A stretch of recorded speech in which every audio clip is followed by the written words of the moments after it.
Olá, nono ano, tudo bem com vocês? Bom, na aula de hoje eu vou falar sobre ditadura civil-militar. A gente começa aí falando do golpe de 64, a gente vai falar de tudo que aconteceu ao longo desses anos aí, para finalizar a matéria que vai ser da avaliação trimestral de vocês, certo?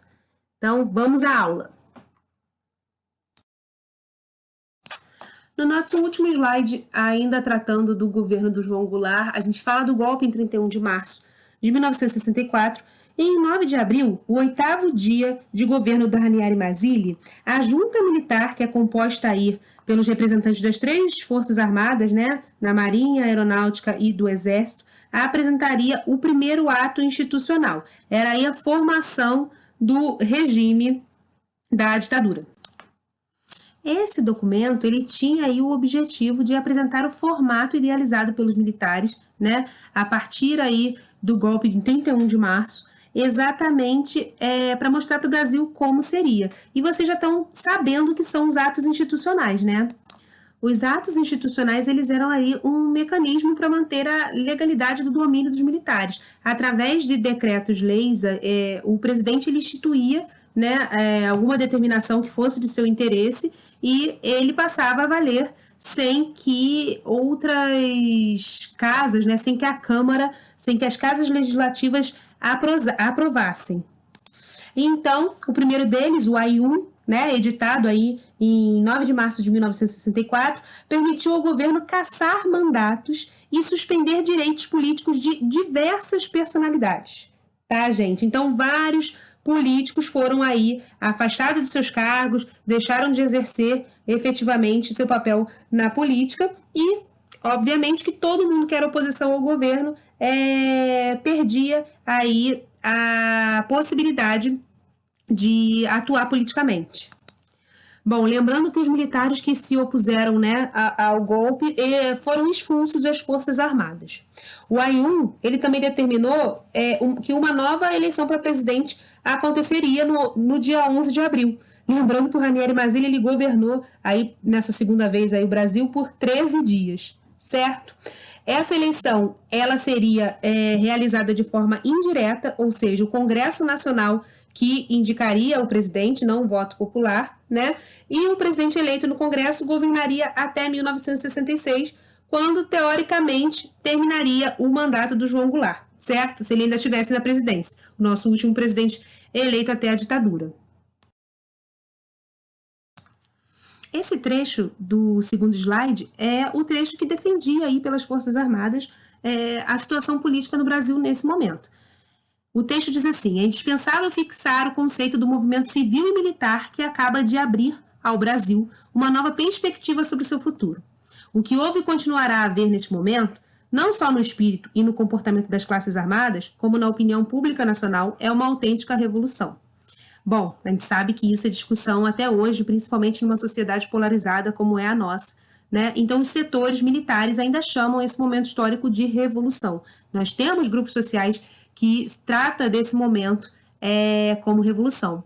Mas vocês já sabem qual é a diferença entre golpe e revolução, a gente já conversou muito, né, ao longo da aula, e é por isso que eu vou chamar de regime militar, vou falar de golpe militar, mas chamar a atenção para vocês de uma revisão historiográfica, né, que foi feita, da gente não chamar somente de regime militar, golpe militar, e sim um regime civil-militar. Por que, professora? Questão de prova aí, gente. Porque o setor, né, parte da sociedade civil, dos políticos civis, né, que não estavam ligados às Forças Armadas, não pertenciam às Forças Armadas, apoiaram, né, e fizeram parte desse golpe. Então, é importante a gente sinalizar que não é um regime apenas militar, é civil-militar.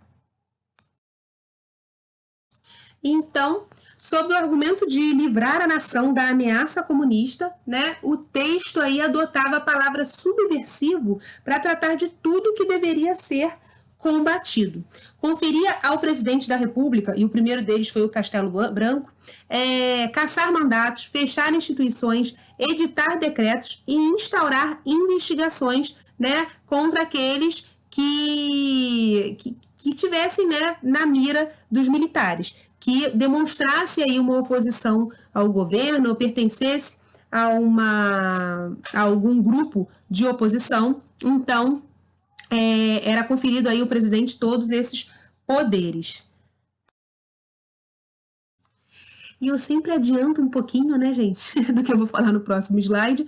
O AI-1 determinou as eleições presidenciais indiretas e no dia 13 de abril, os deputados eles seriam obrigados a escolher entre dois candidatos. O general Juarez da Távora, que já foi candidato em outros momentos, aí durante o intervalo democrático, e o marechal Humberto de Alencar Castelo Branco, né?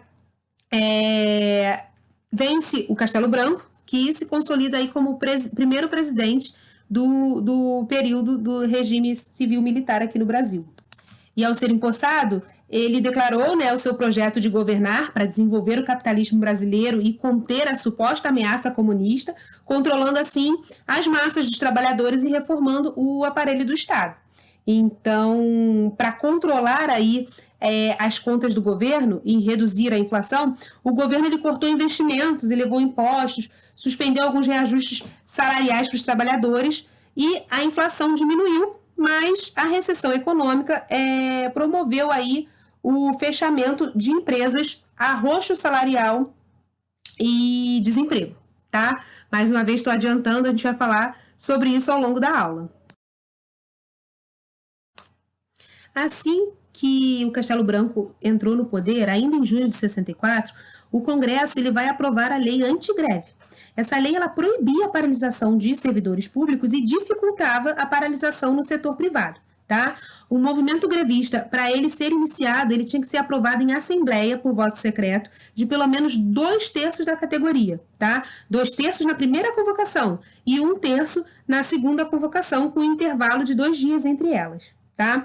Na política externa, o Castelo Branco ele se alinhou aos Estados Unidos e rompeu relações diplomáticas com Cuba. Tá? Dessa forma, ele cria condições aí para aproximar o Brasil da Aliança para o Progresso. A Aliança para o Progresso foi um programa instituído pelo governo dos Estados Unidos com o objetivo de impulsionar aí o crescimento econômico dos países da América Latina e impedir o avanço do socialismo na região.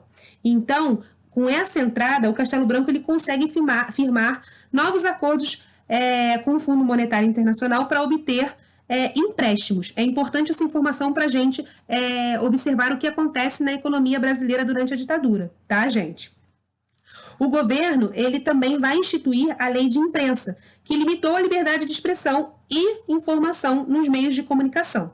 Algumas notícias, né, se não fosse de interesse do governo brasileiro, não eram veiculadas. E o órgão, né, que não seguisse essa lei, né, ele era punido, né, por violar lei e seria exatamente com as medidas necessárias iam ser tomadas. Essa lei, gente, ela só foi revogada, embora a gente já tivesse na democracia, só em 2009. Isso aí é título de curiosidade aí de vocês, tá? Bom, o governo Castelo Branco, ainda no governo dele, né, que vai se instituir aí outros atos institucionais, que vai principalmente do que a gente vai falar aí no slide do 2 ao 4, tá?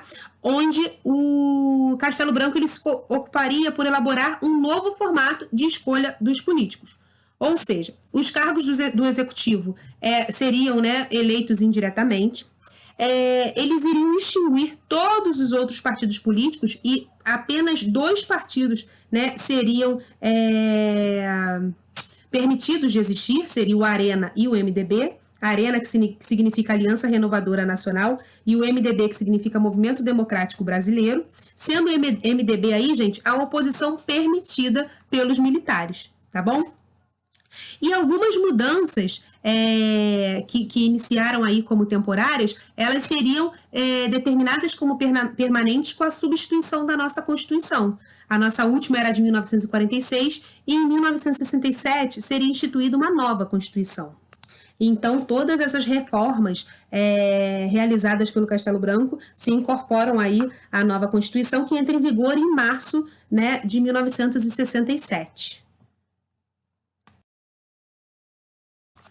E claro que com todas essas determinações e todas essas mudanças na nossa política, a população reagiu, tá? Então, estou colocando aí nesse slide imagens das contestações populares, né, abaixo a ditadura aí à esquerda, e caminhadas aí, né, passeatas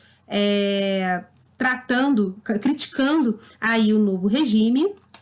E, gente, quando tem essa reação popular num regime, né, ditatorial, o que acontece? Vamos observar aí no próximo slide. Repressão. Então, o movimento estudantil, mesmo que na clandestinidade, ele continuava organizado e atuando, né, por melhorias do ensino, contra o regime, que era a maior insatisfação aí do governo. Então, os estudantes secundaristas, eles também começaram a se organizar, reivindicando, né, e pedindo o fim da ditadura e o aumento do número de vagas nas universidades públicas. Gente, indicado aí pelos militares, o general Arthur Costa e Silva, ele foi eleito presidente da República indiretamente, né, em outubro de 66. Então, ele foi empossado em 67, né, em um momento aí que a gente está falando das contestações populares. Então, o Costa e Silva, ele era apoiado por uma ala do exército conhecida como linha dura, que a gente vai conversar também aí daqui a pouco, na próxima aula que a gente vai falar de redemocratização. O seu governo ele foi marcado pelo crescimento dos movimentos de oposição e violência, né, de repressão por parte do governo. O movimento estudantil, ele mesmo que na ilegalidade, ele continuava lutando por melhores condições de ensino e vagas nas universidades públicas, tá? E em março de 1968, durante um protesto no centro do Rio de Janeiro, o estudante Edson Luiz, ele foi morto. Então, milhares de pessoas acompanharam seu enterro e compareceram à missa de sétimo dia. As homenagens ao estudante morto se transformaram em manifestações de repúdio à violência do governo, tá? Em junho de 68 ainda, o movimento estudantil organizou uma grande manifestação contra o regime militar. E o protesto, que ficou conhecido como a Passeata dos 100 mil, contou com a participação de artistas, estudantes, padres, intelectuais e vários setores da sociedade brasileira que estavam aí em oposição ao regime. As manifestações, elas não ficaram somente restritas às ruas, tá? No final já desse conturbado ano de manifestações, o deputado Márcio Moreira Alves faria um discurso aberto de oposição ao governo. E no seu discurso, além de pedir, né, o boicote aos desfiles do 7 de setembro, chamar aí os quartéis de covis de torturadores, ele ainda sugeriu às meninas, né, jovens aí que não namorassem militares. A crítica foi geral, né, e enfureceu as Forças Armadas. Então, com esse discurso, né, após o Congresso negar a cassação, né, do Márcio Moreira Alves, o que acontece? O presidente, né, Costa e Silva, ele vai emitir o ato institucional número 5.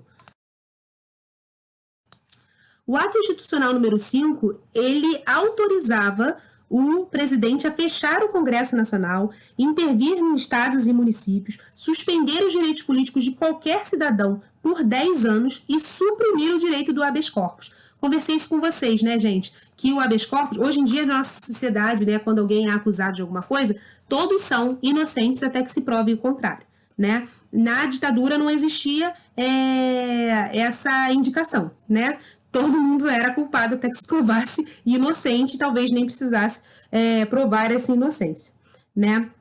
O AI-5, o Ato Institucional número 5, ele contribuiu aí para radicalizar a luta contra o regime. Alguns grupos políticos de resistência intensificaram ainda assim, né, as ações armadas em forma de guerrilha para derrubar a ditadura. A gente conversou isso em aula também, né? Os grupos em oposição sequestraram embaixadores, chegaram a assaltar bancos, né, para a questão do sequestro, para conseguir, né, uma barganha de soltar alguns manifestantes já presos, né? E a questão do assalto ao banco era para organizar realmente esse sistema contra o governo. Então, era o auge aí do discurso autoritário do regime e era o auge também das organizações, né, contra o regime militar. Né? Foi a parte aí da ditadura escancarada, como eu dou esse nome aí de título para o slide. Então, efetivamente, começava o período conhecido como Anos de Chumbo. E a partir do final de 1968, as discussões políticas seriam restritas para o grande público. Isso significa, mais uma vez, né, a questão da censura. Jornais, emissoras de TV, rádios, editoras, gravadoras teriam a sua produção acompanhada por funcionários do governo para impedir a publicação de mídias críticas ao regime e consideradas assim subversivas. Aí na imagem a gente mostra uma informação que não é de interesse do Estado que seja divulgada. Então, quando isso acontecia, o jornal, né, o que a empresa fazia? O governo informava que isso não podia sair e no meio de uma reportagem, né, ou num espaço muito grande do jornal saía a publicação de um soneto, a publicação de receitas de bolo, né? Então era muito comum que isso acontecesse para substituir uma matéria que o governo não aprovasse a circulação. E em outubro de 69, o general Emílio Garrastazu Médici, ele foi eleito presidente do Congresso Nacional, iniciando assim o período de maior perseguição e repressão política aos opositores do regime. Mais uma vez, né, indiretamente eleito. Ele era também conhecido como linha dura, né, e buscou fortalecer os órgãos de repressão e inteligência, como a Operação Bandeirantes, aí com a sua abreviação OBAN, né? Ela foi criada em 1969, no início do ano, e ela era formada por oficiais das Forças Armadas, por policiais civis e militares que trabalhavam juntos na coleta de informações e interrogatórios em operações e combates de toda e qualquer oposição ao regime. Né? As operações contavam com o apoio de empresários paulistas e executivos de multinacionais instaladas aqui no Brasil. Em 1970, com o objetivo de ampliar e apoiar a atuação da OBAN, o Médici reuniu uma equipe, né, uma equipe ministerial para criar o Destacamento de Operações e Informações, o DOI, e o Centro de Operações de Defesa Interna, o CODE. Todos estão descritos aí, tá, gente, no slide. E esses dois setores, né, atuando de forma integrada em praticamente todo o território brasileiro, o sistema DOI-CODE dirigia aí a repressão política em articulação direta com o Centro de Informações do Exército. Como falado aí no último slide, que eu falei da participação dos empresários, né? O apoio de empresários das classes médias urbanas e da grande imprensa brasileira foi uma estratégia importante para formar a base política e econômica dos militares, né? O que dava aí um sentido de legitimidade, né, do governo, do regime. Então, ainda hoje, em alguns setores é muito forte a ideia de que a ditadura não foi um período de violência, mas sim, né, de democracia e tudo mais. E a responsabilidade dessa ideia tem muito a ver com a propaganda que se disseminou, né, nesse período. Para formar essa visão positiva sobre o país, seria criada aí a Agência Especial de Relações Públicas, que propagandearia, né, os benefícios da ditadura. Né? Eles investiriam pesado no nacionalismo, com os slogans conhecidos até hoje como Brasil ame ou deixe-o. E alguns acontecimentos, né, tanto as vitórias no futebol, o Brasil foi tricampeão em 1970, quanto algumas vitórias no setor automobilístico e tudo mais, faziam com que todo um sentimento de esperança, né, pairasse sobre a sociedade brasileira, parte da sociedade, né, porque a gente sabe que uma parte bastante importante também estava ali em oposição, né, e reagindo contra o regime. Então, o cinema romântico hollywoodiano também demarcariam aí o cenário cultural da ditadura militar. Então, é importante a gente relacionar, né, a essa ideia que muitas pessoas têm hoje da ditadura ser um período muito bom. E é nessa década de 70 que também a gente vai falar do aspecto econômico desse regime, tá? Mas é importante a gente pontuar a propaganda, relacionar aí com esse sentimento que o povo brasileiro tem com o futebol. Então, as vitórias do futebol trouxeram aí uma ideia positiva, né? Atrelou-se aí essa vitória ao regime também, e para uma boa parte da população que apoiava o regime era a melhor coisa que estava acontecendo. No final da década de 60 e início aí da década de 70, a economia brasileira cresceu, né, de uma forma muito expressiva e acelerada, com destaque principalmente para a produção industrial, né, e para as exportações. Então, esse período de rápido crescimento da economia ficou conhecido aí como milagre econômico.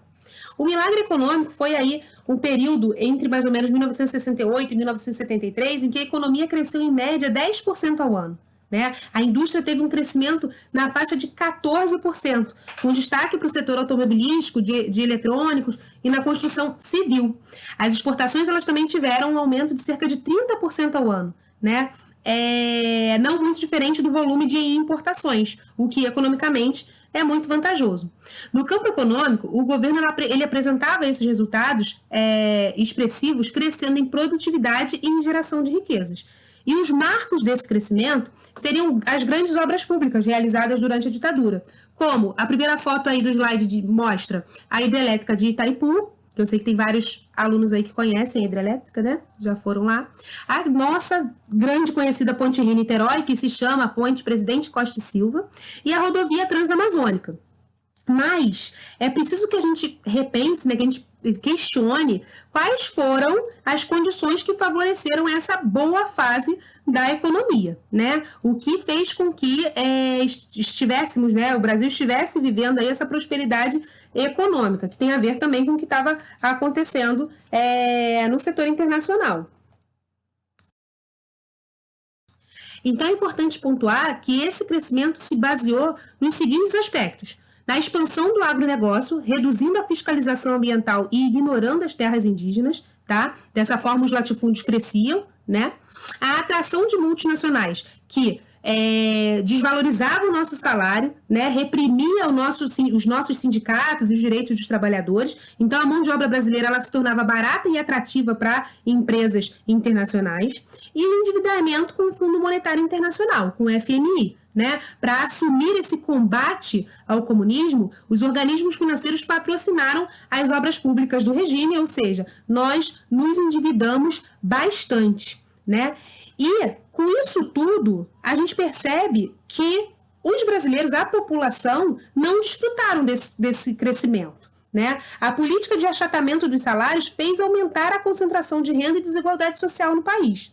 Além disso, o aumento dos preços do petróleo, que aí a crise do petróleo em 1973, a dívida externa disparou, né, com essa crise.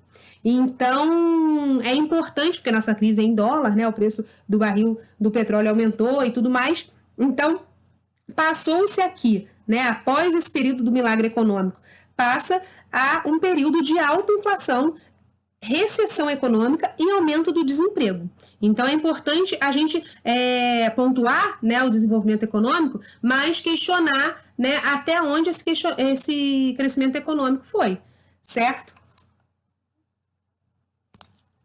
E nesse slide aqui eu termino a primeira parte, né, que são os temas 1 e 2 do nosso livro, do capítulo 7. Eu encerro a nossa explicação para continuar com a parte 2 da nossa aula, né, de resistência à ditadura, que é o tema 3, a gente vai falar aí o que a gente já falou um pouquinho, né, de resistência, mas a gente vai dar uma ênfase maior da nossa aula dos festivais, das músicas e tudo mais, vou pontuar, não vai ser tão amplo quanto na aula, mas vou pontuar as coisas mais importantes, e a redemocratização do Brasil, certo? A transição e o final da ditadura. Então, eu aguardo vocês para a próxima aula, né? E tudo isso vai cair aí na nossa avaliação trimestral. Eu deixo um beijo grande e carinhoso. Quem tiver dúvida, entre em contato comigo até o dia da prova, tá bom? Através do e-mail, através do clipe, tudo que vocês precisarem. Um beijo grande para vocês e até a segunda parte.